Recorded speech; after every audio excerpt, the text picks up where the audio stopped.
Okay, we're live. Good evening, everyone. I'd like to call the June 28th, 2021 study session of the University City Council to order. Prior to turning the program over to the city manager for the annex, are there any changes to the agenda for tonight's meeting? Hearing none. Mr. Rose. Honorable Mayor and council members, this agenda item asks that you receive a presentation from Amanda Trumper and her team with Trivers. The purpose for the presentation is to get your direction regarding the scope of the renovation of the annex for the police headquarters as well as the courts, the process, and the schedule. So I will ask Amanda to come to the microphone and deliver her presentation.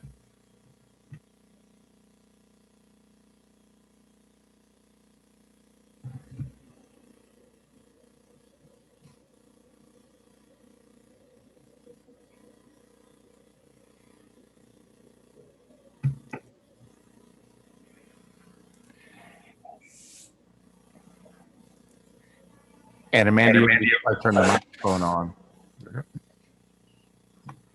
All right, how's that? Down lower? Is that better? Okay, can you hear me through the mask?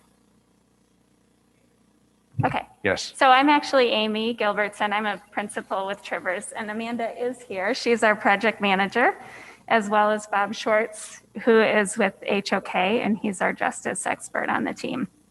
So we talked about it as a team and decided I can give the overview, but they're both here also to help with any questions you may have.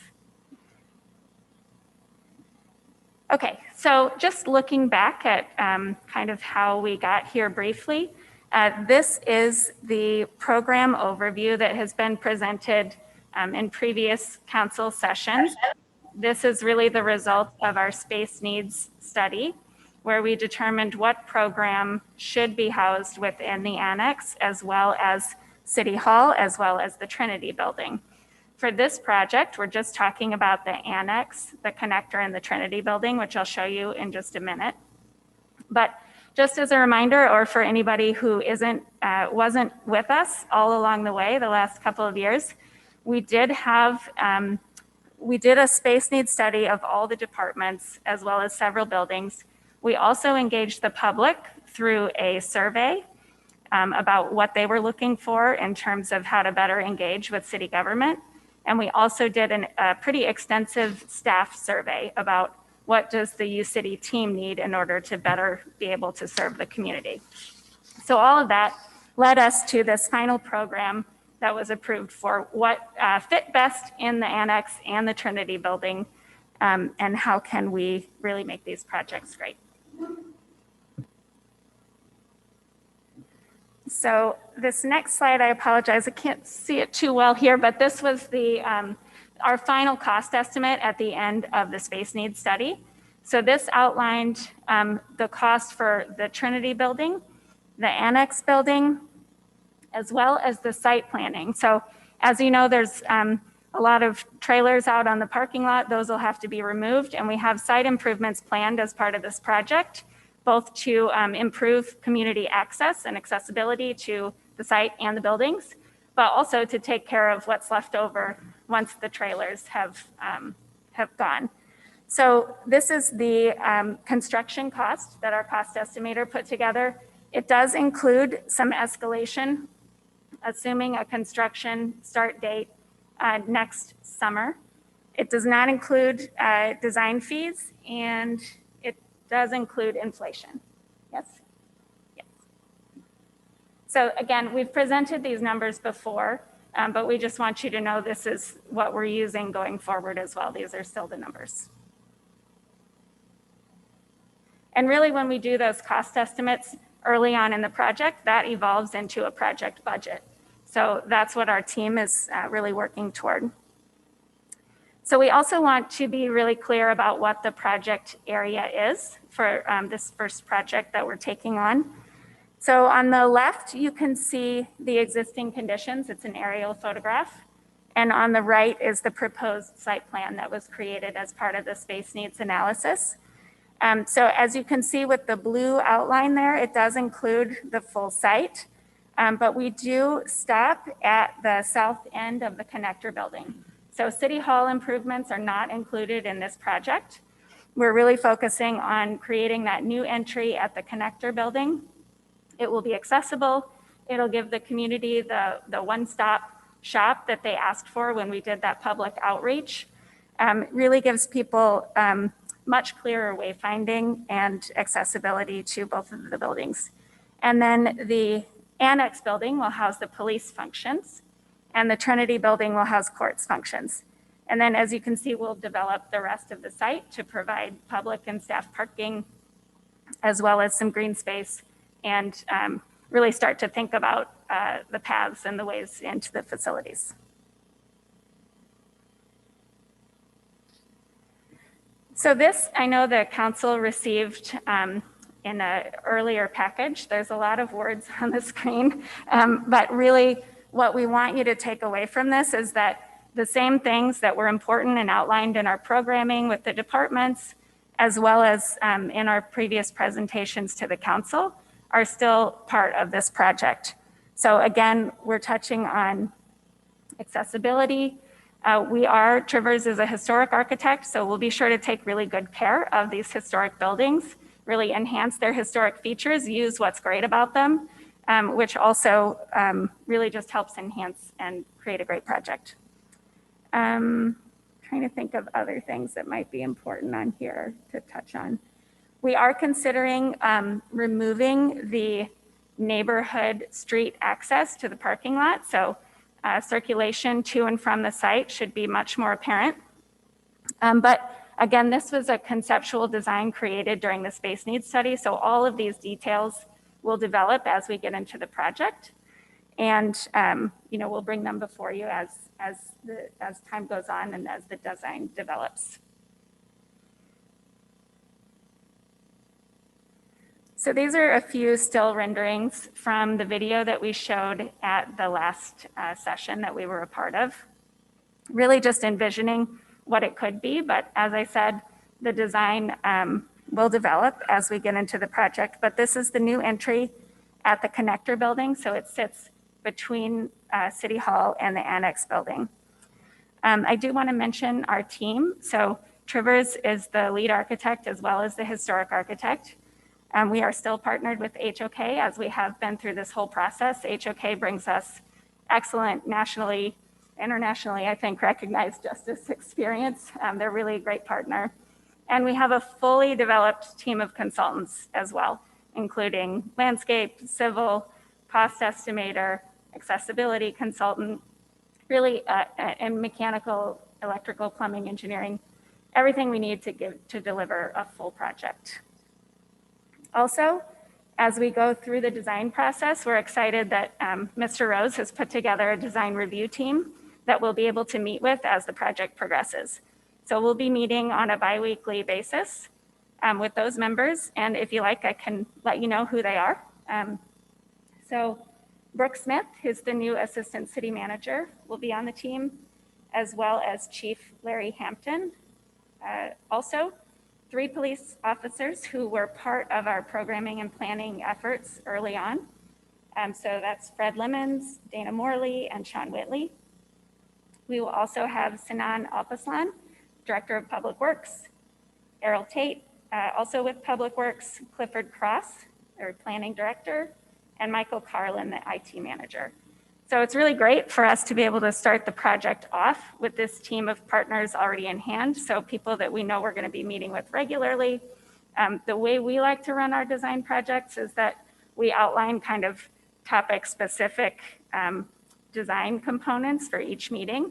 So everybody knows what we'll be talking about. We make sure we cover all the bases and that we get all those decisions made as we move through the process.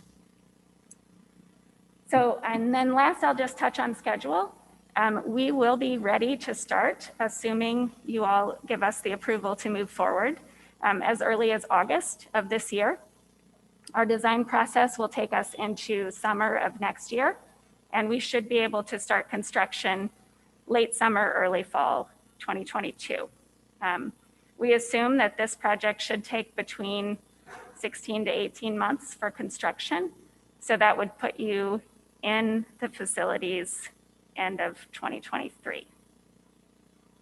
I think that's all we had. I hope I covered things that were important to you. I just wanted you to have an overview of what the project is and how we'll move through the process with you. We take any questions that you would have. To my colleagues, do you have questions either of our presenter or of the city manager? I see microphones coming down, so that may be a yes. Tim? Thank you, Mayor. I have two questions for you. You said that on one of the pages, I believe well, I don't see a page number, but there would be an increase in public parking spaces. Do you know roughly how many we have now and how many we would have after the project was completed, just for public parking? Well, I don't think I meant to say there was an increase, and I'm not sure I know the answer. I know you will have public and staff parking. Do we know the numbers? Or we could get back to you on that.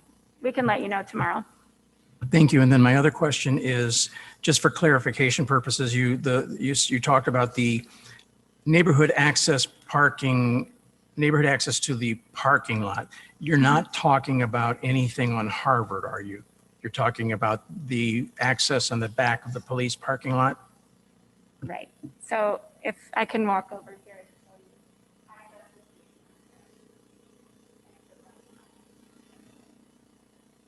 And is that Sergeant Mike King Drive? That's Sergeant Mike King Drive back there, correct? Can you hear the question? Yes. So that would be blocked off to go into the neighborhood at the north end there? Have we gotten into that yet? Yeah, go ahead. The area, Oh, just so you know, when you guys are finished speaking, you may want to go to the microphone and speak as well, because no one's going to be able to catch this.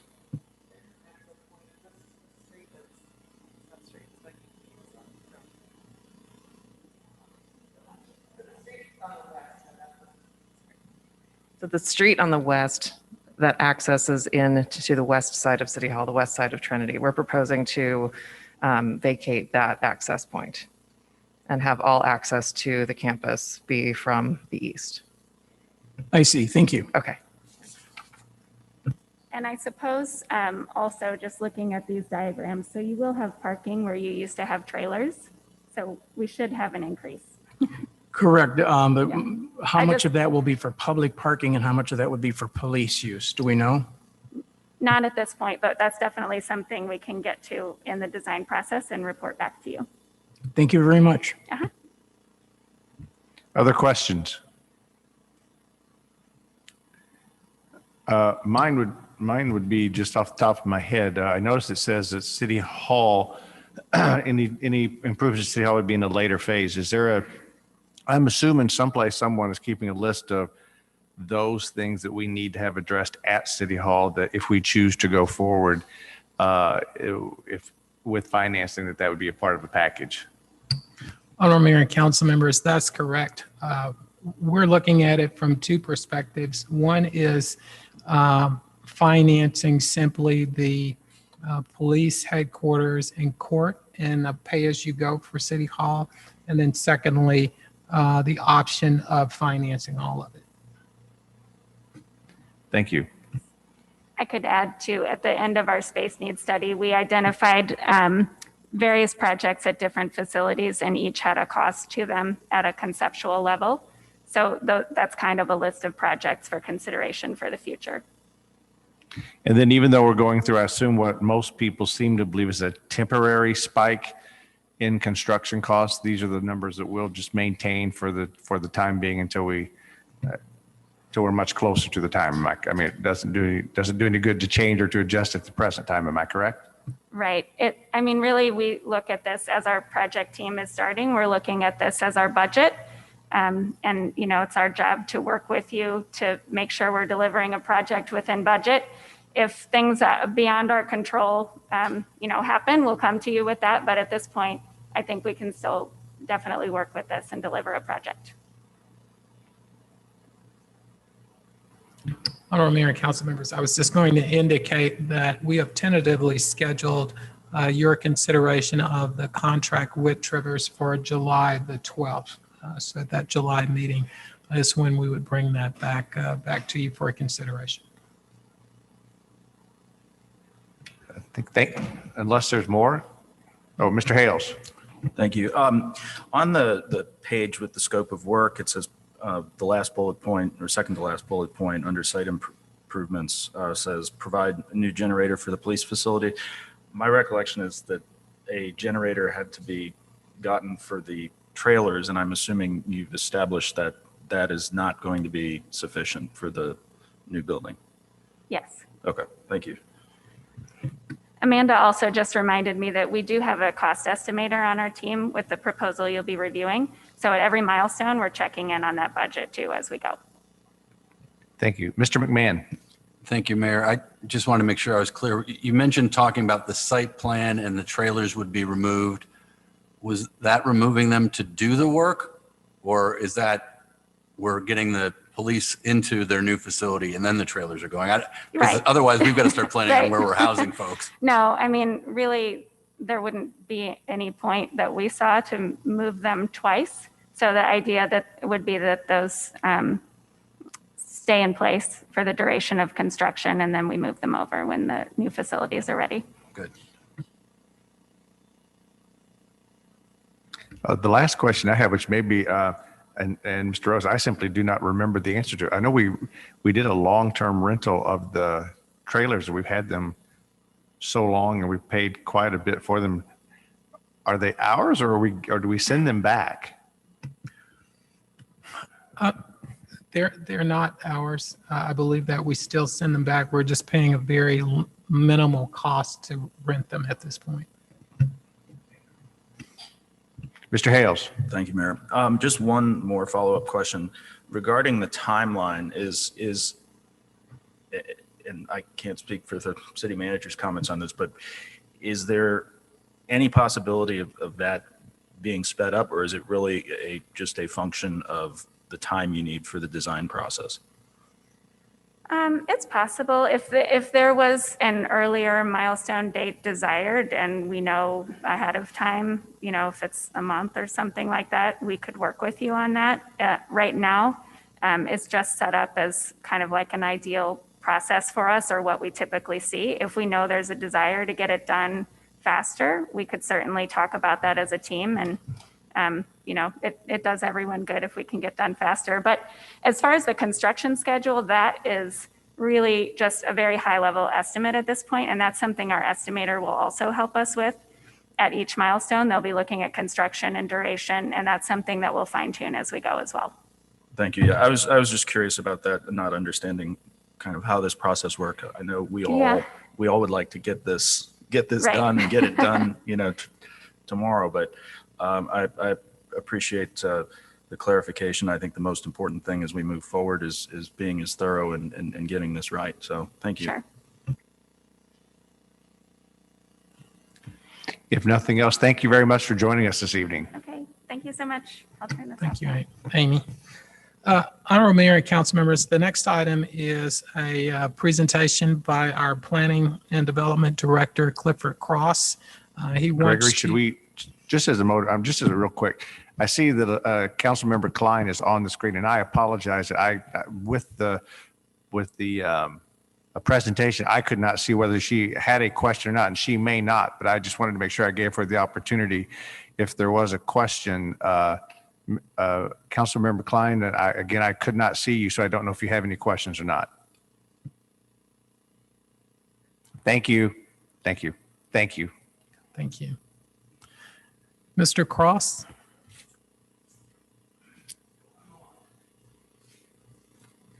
Good evening. Thank you, Mr. Rose. As Mr. Rose had indicated, we have a brief PowerPoint to share with you tonight. As you recall, we came to you, I think it was around November of last year, and gave you an update on our code enforcement division of our department and the department as a whole. The goal was to show you, give you an idea of some of our thoughts on where we needed to go and how we needed to move forward with the future of the department. So I'm going to run through this, and then I'd be happy to answer any questions that you have.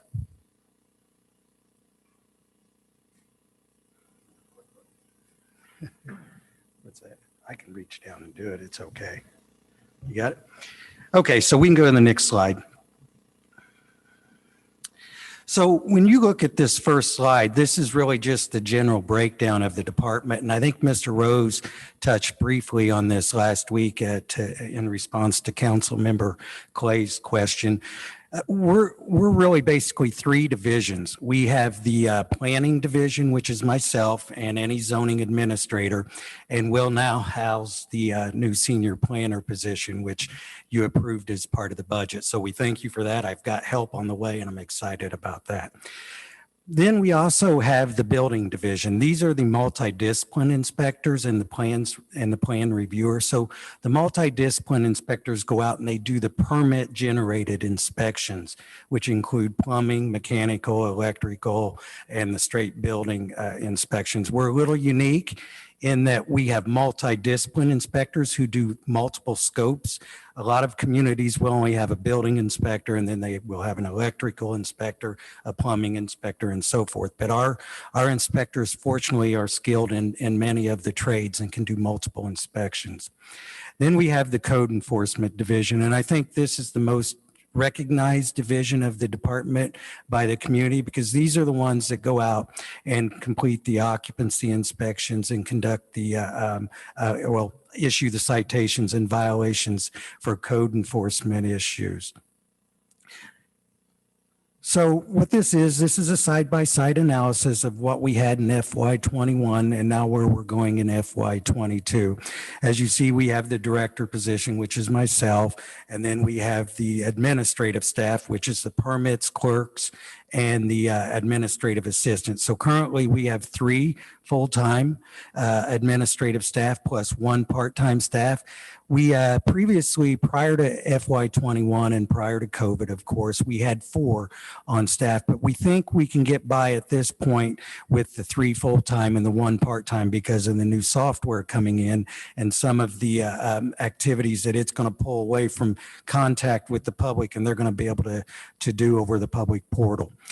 We also have our senior plans examiner. This is the individual who is the supervisor of the multidiscipline inspectors. And Mr. Zients is our senior plans examiner who does all the in-house plan review. We then have those multidiscipline inspectors. We currently have 3. We were down 2 from our prior COVID numbers. We had 1 retire, and then we had a layoff as a result to the COVID crisis that we were all experiencing. We are going back to 4 multidiscipline inspectors based on the recently adopted budget. So we feel we're back where we need to be in terms of our multidiscipline inspectors at this time. We have our 1 lead code enforcement officer. That's Mr. Scott. He is the supervisor of the property maintenance and housing inspectors. Then we have the 5 housing inspectors, or inspector 1s as they're called. And this was this goes to Councilmember Clay's original question about what's the optimum number of inspectors. At our highest number, we had 6, so that has seemed to be the optimum number. We currently have 5. With the new hiring that will be coming, because we're going to be switching one of them over to one of our multidiscipline inspectors, but we will eventually have 5 for FY22. But the big change, and I think the one that's really going to impact the department, is the addition of the 2 new compliance officers. These are the ones that will only focus on exterior violations. Their primary role is going to be to do a daily sweep of the city, and they will look for 3 primary things initially: tall grass, vehicles, and garbage. That will be their primary role, and that's all they will focus on. They're not housing inspectors, and they will not complete any housing inspections. And then we have the new senior planner that'll be there to assist me, that will act and complete some zoning administration, help me with the long-range planning. I know Mr. Rose mentioned it last week. I'm going to need help when we start the comprehensive plan process, and then I'll really need help when we start to rewrite the zoning code to some sort of form-based code concept. You can go to the next one. So why did I show you all that? If you remember, in November, we had come to you with some of our thoughts on what some of the issues were. And the primary concern from the Code Enforcement Division was that we estimated that our housing inspectors spent 70 to 75% of their time inside residential structures completing housing inspections. And you know, obviously, when you're 75% of your activity is inside a building, you're not seeing a lot outside. So that's why we think the addition of the compliance officers will really make a difference. And then we, as I had indicated, we had lost the one multidiscipline inspector, one through retirement. Then we actually lost the second through a layoff.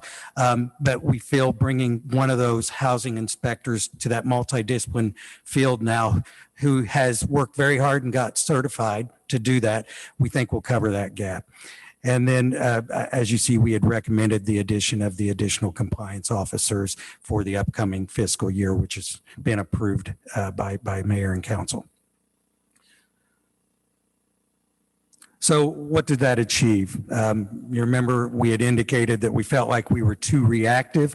We needed to be more proactive. We feel like having the compliance officers will address some of the day-to-day issues that you have to be reactive to. I'm not going to say that you can be 100% proactive, because in the code enforcement world, you can't. You got to try to stay up the best you can. But you can also improve by addressing those chronic nuisance issues, which is why we've started to move forward with the nuisance abatement process and the demolitions that you're seeing now. So you can go to the next slide, Mike. So lastly, in terms of where we were wanting to go in making recommendations from FY21 to FY22, we needed to get the electric vehicles. We wanted to get them out there. We wanted the presence. We've got them. We're going to be getting a sixth one here in the next month. The new software, which I'll touch on briefly, is going to be vital because it keeps us, it's more of a workflow system. It holds staff more accountable for their actions, and quite honestly gives me a better read of what they're doing on a day-to-day basis to help them improve and the department improve as a whole. Code cleanup, that was something that was in your packet, and quite honestly, I was forced to do this. This kind of delayed some of the software improvements.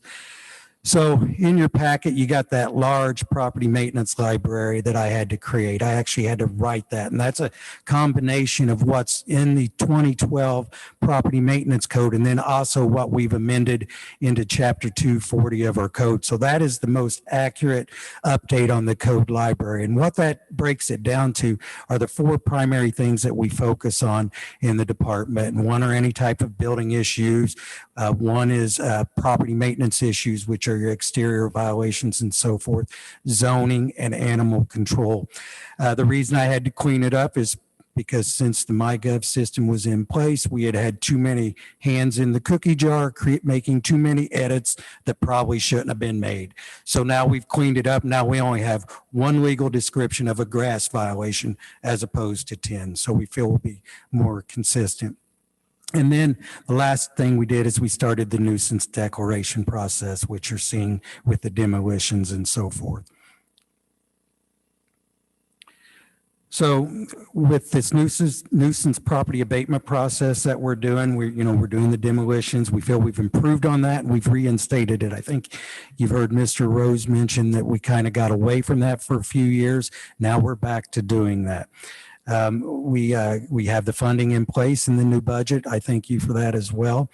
And so where we are now in the hopper, we got approximately 30 properties. We have today have completed 2 demos last month. I think have seen them and you got an update on them. We have 1 completed self demo. So by going through this process, the property owner that was unwilling to address the issue took it down prior to us getting our demo in place. We have two permits, two self permits at this time. And what that means is we've forced either the sale or the owner to come out of the woodwork. They have actually pulled permits to rehab the properties because they found out that it's not as profitable to hold on to them and do nothing with them. Actually, one of them had an approximate $100,000 renovation. So we feel like that's really starting to work there. We have one property that is now for sale. The bank has forced their client to put that on the market and sell it. So hopefully we can get that sale completed and the new owner will commit to rehabbing it. We have one property that has a party of interest that's come out and is putting a little pressure on their client because the bank feels the property still has value and has interest in it, and they quite honestly don't want to tear it down. So my understanding is they're working to force their client to move forward. And then we have approximately 20 additional ones that are going through the final processes of the hearing process. So this is just with the software, just to give you a quick update. And we do apologize because we know there has been some delays in getting it put into place. And, you know, we've had a combination, and I'm not using it as an excuse. COVID didn't help. Change of staff, having to get in there and do some rewrites, that didn't help. But long story short, we expect to go live in July now. We're ready. I've seen it. We're using it. We're finishing up our validation. We feel like that it is going to be ready to go for certain in July 2021. So we're excited to get it going. The benefits of the new software is it becomes much more user-friendly for the public and the staff. And it's going to be an all-in-one stop shop for the public in terms of applying for permits, paying for permits. This goes to Councilmember Clay's question last week about, is there going to be a way to pay? Yes, you can pay for permits. You can schedule inspections. You never even have to talk to anybody in the department. It's automatically done and processed. So we feel like that's going to really help. And that's why we feel reducing half a staff member in the administrative staff will not be an issue for us. They can request their inspections and so forth as well through this public portal. They can get updates on permits. They can get updates on any anonymous concerns that they have. They can see what the staff is doing to address the issue. And this down on the bottom is going to be the link to the public portal site, which we will make public and put out a notice maybe in the community report so that the public can have an understanding of where this is, some of the basics, where to ask questions to use it, and so forth. And with that, I thank you, and I'd be happy to answer any questions that you have.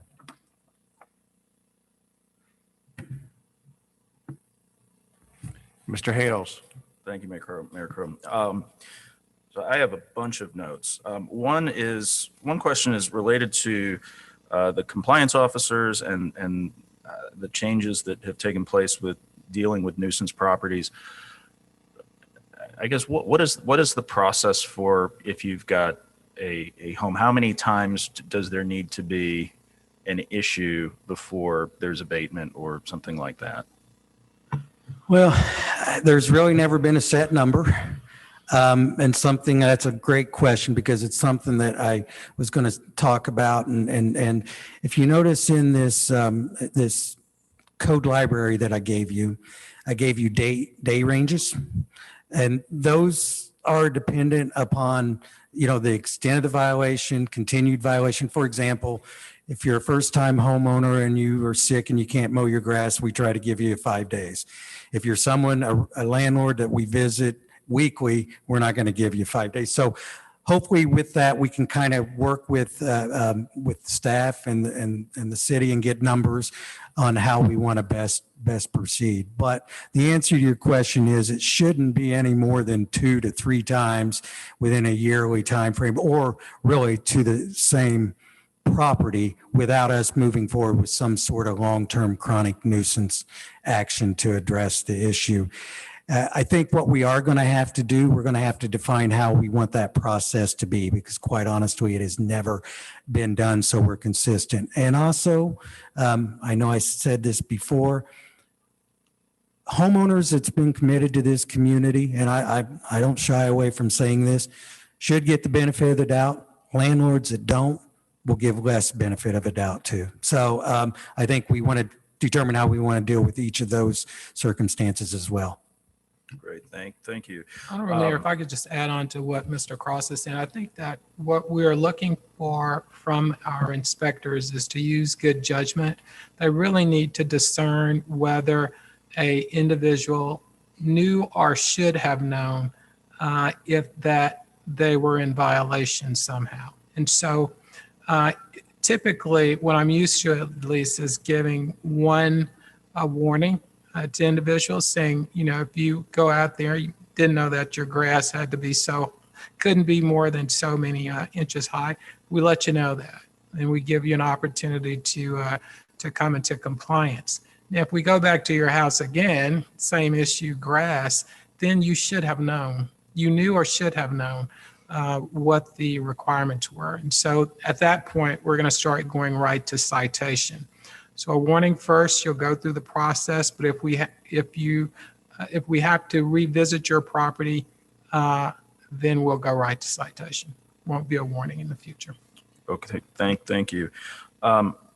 The online permitting, I'm really looking forward to, and I think probably a lot of folks will really appreciate that. I know that it was something that was possible under the old system, and well before you got here about 6 years ago, I went through the entire permitting process through MyGov, paid online, which you also could do, but then it just sort of ended up on the internet, and I had to call. So I'm assuming this system sends notifications when a new workflow starts. Yes, and that's the beauty of it. It's not the MyGov, it wasn't a true workflow. It didn't keep you on track. This does. This will literally tell the applicant the department has reviewed, they've approved it, and you are now to the pulling the permit stage. So they talk, the emails talk back and forth. Everything is automatically self-generated. I can set it to where I'm notified or the supervisors are notified. So if one of their people drop the ball, it's on them to make sure. And then if they drop the ball, I can address it with them. So the beauty is the accountability to ensure the workflow keeps moving. And will there be any crossover and involvement with public works relative to permits? So, you know, Yes. like a driveway right of way, all that stuff can be done. That was built in. That was built into, they've got access to it and they've got the ability to utilize it. Something else I want to also note about this system, I think really is going to be an advantage. We just didn't get a package delivered to us and built and said, here it is. This is what you always got. You ever need to do anything with it, you can come back to us and we can look at doing it and probably cost you. This has so many modules and we can do all the administration. If things change or we add something, I have the ability to add a step to the process.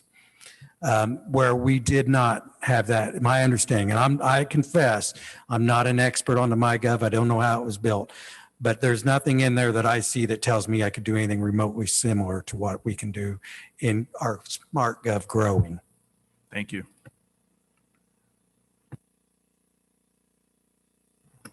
Mr. Cusick. Thank you, Mayor Crowe. Thank you, Mr. Cross. I've got a couple of questions for you. I'm aware of several problems that we've had with some houses that are being, they're in various stages of being rehabbed, one of them for several years now. And then we also have construction areas, small construction areas in which we've had to address some violation issues because they had trash or they didn't have adequate fencing up. So I guess this is a two-part question. What are we doing about those areas that are that just look really bad and may be dangerous. So if they're issued a violation or a citation and we're waiting for that to work its way through the system, what are we doing immediately to address any of those types of concerns? Well, we do have some, so with the nuisance declaration and ultimately taking action to tear down a property, for example, we go through that process because I want to call it similar to like a taking, but there is an appeal process because of the permanent nature of a demolition. That said, there are provisions that allow me as the code official and Mr. Rose as the city manager to take immediate actions to abate safety issues, and we can do that. Mowing grass, we can do that pretty quickly after a 5-day notice, if I recall correctly. So I guess where I'm going with this is we weren't real proactive in addressing that. And now with everything set up and in place and these compliance officers out there to identify targeted areas of this, I think we can start to build a better plan to address it. Good. I'm glad to hear that. Thank you. And then also the compliance officers, you said that they would have 3 primary areas that they would be addressing, and that would be external inspections only. Will they also be looking at construction zones or construction areas and houses that are in the various stages of going through the nuisance process to see what the status is on those? Maybe eventually, but what I'm going to stress, and one of the things that I think has gotten away from the department is construction sites. That's really the responsibility of the multidiscipline inspector that's in place there. And and they do a great job, but I want to get away from the mindset that I'm only there to look at, well, I want to be careful when I say this, that I'm only there to look at what's been requested to be inspected and nothing else. And when they go to that construction site, they need to understand that there are best management practices to secure that construction site. And we may need to amend those in the future. There may be some additional fencing and things that, we decide we want. But they need to get in the practice when they're out there on that site. They need to reinforce the best management practices because, quite honestly, they're the inspector, if they see that's in charge of regulating that active permit. And they already have control over that site, much more control actually than sending a notice, because they can say, you don't clean it up, I'm revoking your permit and putting a stop work order on you. Okay, good. And we'll hope to see more of that in the future then? Yes. And then my final question, and I don't know if you'll be able to answer this, but when we do have specific problems like this or homes that are going through the process, do we do anything about alerting the neighbors and the residents that live next door or across the street from some of these homes? Specifically, we're aware of one house in particular that's been in its current condition for about 4 years now. Have we alerted the neighbors that something is being done about this, or they just see this house sitting there and they feel as if nothing is being done to address this issue? So traditionally, we have not, other than we do our required notices. And I have spoken, I know exactly, and we've got some thoughts on how to address that house as well. It's already in the works, but there's some creative. But the one thing I think is very important, and I don't remember if I touched on it when I ran through the slide, the new software. The new software allows us to do public notices. So we can do a public notice or some sort of notice on properties that we're addressing, kind of like we do in the paper.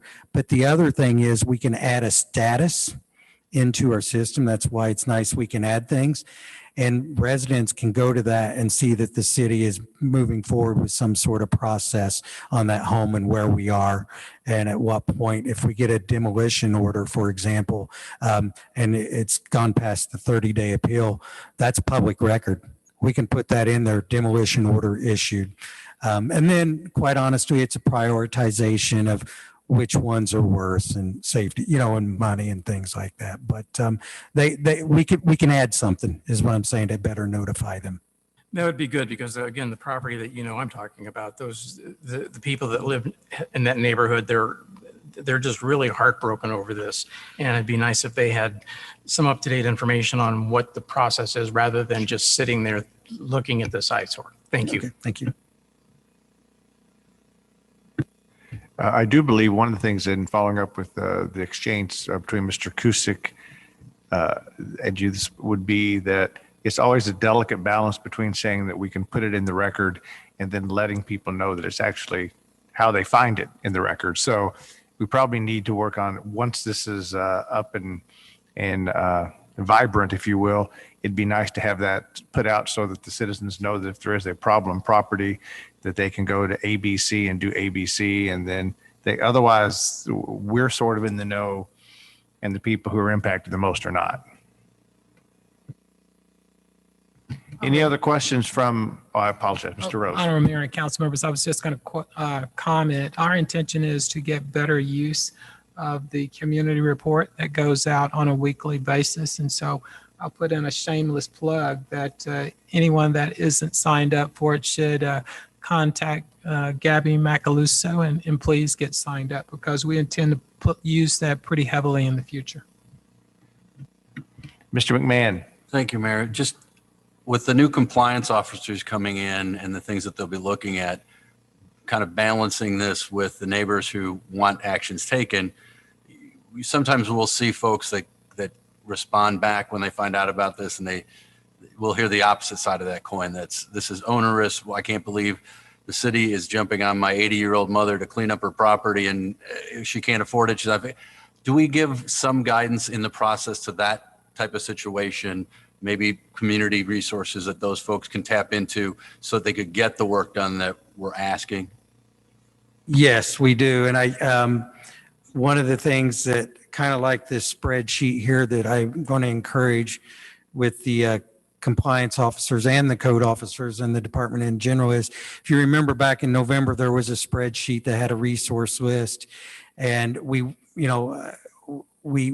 to be able to put those individuals in contact with agencies that can assist them. And we understand that if we have a commitment from an agency to help, and we know something's going to be done with a homeowner who's been a good citizen, for years, obviously, I always say this, we want compliance, not citations, because it's better for everybody. We want them to rehab the property other than demo them, because it costs us money and things like that. And then we end up having to clean the property and cutting it anyway till we move it. So, but yeah, no, the answer to your question is yes. Yes, sir.